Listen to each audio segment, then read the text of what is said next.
Blizzard has finally fixed T2 Resurrected with the recent patch. Many players like me couldn't launch the game at all because of AVX instructions. And after all missed deadlines and 2 weeks of waiting, the time has finally come to review this game.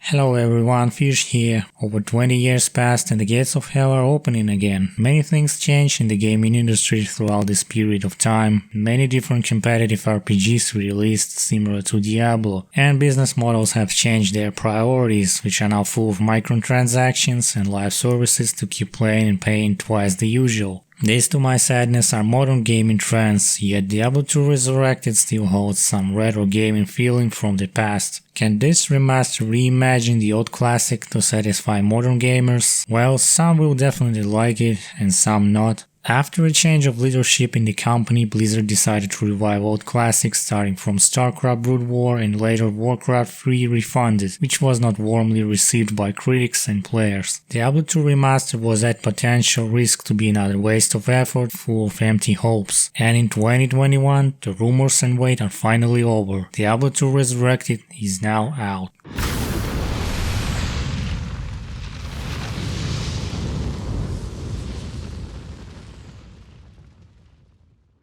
This remaster is the same Diablo 2 as we remember from 2000, but with updated and reimagined visuals, reworked sound effects and animations. All done on the new engine but on the old game's code, which is good and bad at the same time. We'll talk about technical issues later on. Just like before, the game has 7 memorable classes recreated in full HD, each with a unique playstyle and different builds. Although some visual changes to Amazon and Assassin are still questionable, in the gameplay aspect all hero classes still hold this old school feel. The campaign mode remains untouched. No need for Director's Cut edition or something like that. It is the complete story with Lords of Destruction and there is nothing else to talk about it. This remastered version offers the same lore, dialogues, well-known characters, soundtrack, classes and cinematics in full HD. Apart from untouched story and core mechanics, Diablo 2 Resurrected now features an updated user interface that supports widescreen, HD fonts, reworked ability icons, and models for all weapons, gear, rune wars, and consumables. Stash has also received some changes. You can now place extra loot for your hero in the personal tab and easily gain access to the shared tabs with any other classes without creating multiplayer games for your moves. Diablo 2 Remaster also allows you to auto-pick gold from the ground and compare items, just like in Diablo 3 and other modern ARPGs, and also to zoom in to look closely at your character and surroundings. All these features even work with Legacy mode, which can be turned on by pressing G key on PC at any time. It is quite impressive to see how the game looked over 20 years ago. Since Diablo 2 Resurrected runs in full HD, it now supports modern resolutions up to 4K and increased frame rates. It runs really smooth even with budget graphic cards like GeForce 1050 Ti or Radeon RX 570. There are a lot of settings that may improve your performance, as the game requires at least 8 GB of RAM and 2 GB of VRAM. The game also supports DLSS to provide a smooth gaming experience, but is only available for RTX cards. Surprisingly, the game is quite well optimized ever since the alpha and beta stages. It runs stable 60 frames during combat encounters, only slightly falling below 60 when there are too many special effects on screen like projectiles or explosions. This is just a remaster, however. It might look like a complete Diablo 2 remake, but it actually runs on the same old piece of code and uses the same core mechanics from the initial release, with all bugs and glitches included. Despite all of that, Diablo 2 Resurrected feels fresh once again. It is the same dark fantasy with gore that retains the original atmosphere. Multiplayer mode has faced several changes in the Resurrected version. It still features 8-player co-op games that are created in the lobby with a password,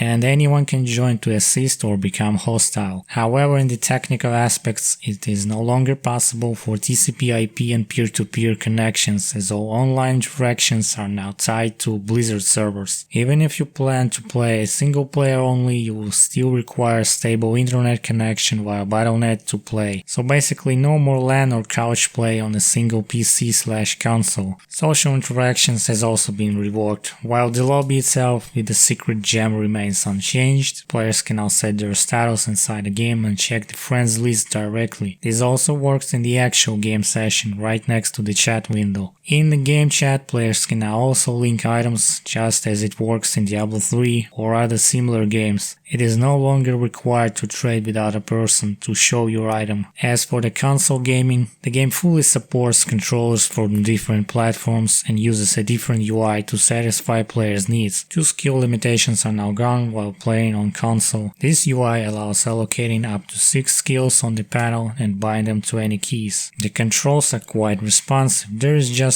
one minor and one major problem with this UI. First, sometimes it fails to target the correct item or enemy around you, and second, this UI is only convenient while playing solo. Playing with the controller doesn't allow players to interact with each other, there is no voice chat, and typing can be really frustrating. Same applies to the item management. It feels like a direct port from PC to consoles with adaptive UI, while the base elements work flawlessly only on PC with the mouse and keyboard. Well, let's now talk about the cons of this game. There are several things that gamers hate in Diablo 2 Resurrected. As we might know already, the launch date was rough for some of the players like me, and it was full of lags, progression loss and server connection errors, leaving players disappointed. And this remaster on Metacritic, for example, is heavily criticized by users and for a reason. Another mistake was the AVX implementation that wasn't tested before, so many players were literally left with an unplayable game. This issue is posted on Blizzard forums and got over 21k views with 600 comments, which is insane, and that is only in European region. Even those who were lucky enough to enter the game experienced instability issues. Also, the remaster doesn't support ultra-wide screens from the beta anymore. Some players still report long loading times, especially on consoles when your character can get killed, game crashes on loading screens, random freezes, and unstable frame rate in some areas. So in general, the game has still a long way to go in fixing all these stability issues and bugs on different platforms. As for the quality of life changes, Blizzard also stated that they originally planned to transfer an entire Diablo 2 experience with all bugs, glitches, features, collisions and interactions to modern PCs. But is it actually true? I believe 90% of the content is certainly brought back straight from Diablo 2, but the other 10% of the elements, mostly in visual style, have been improved and got some quality of life changes. Take for example increased stash space or auto gold pickup, but I would say that most of the technical issues are well hidden in this 90% and still present in the final game. Apart from AVX limitations, I personally have not encountered many issues while playing this game. I have not seen any desyncs from the multiplayer beta nor crashes. The only downside was getting killed on loading screen even with SSD. Another minor issue, or I would say the personal complaint, is the absence of the loot filter with different colors. You can't distinguish what type of item is lying on the ground until you read the name on it. It is pretty annoying to see that most of the items are just displayed in white color, except of course for runes, blue, yellow and set items. Many modern games now have customizable loot filters, and since Blizzard gave players increased stash space, why not also include some quality of life changes like this one? Diablo 2 Resurrected is certainly a great remaster for a 20 years old game, but definitely not without flaws. Apparently, Warcraft 3 Reforged Calamity woke up Blizzard and outsourced companies to do their best to deliver almost perfectly polished game. This remaster is probably not worth its price, but it can certainly retain the dark atmosphere and all past features as they were in 2000s. Modern gamers, however, will definitely be disappointed in some of the game aspects like hitboxes, many irritating deaths, old-fashioned lobby, party UI, and lack of features from modern ARPGs like loot filters, raids, dungeons, bounties, auction house, and so on. Well, that is all for now. If you have some thoughts about this game, share it in the comments, leave a like and subscribe for more content. As always, thank you for watching and listening. Have a nice day and stay safe.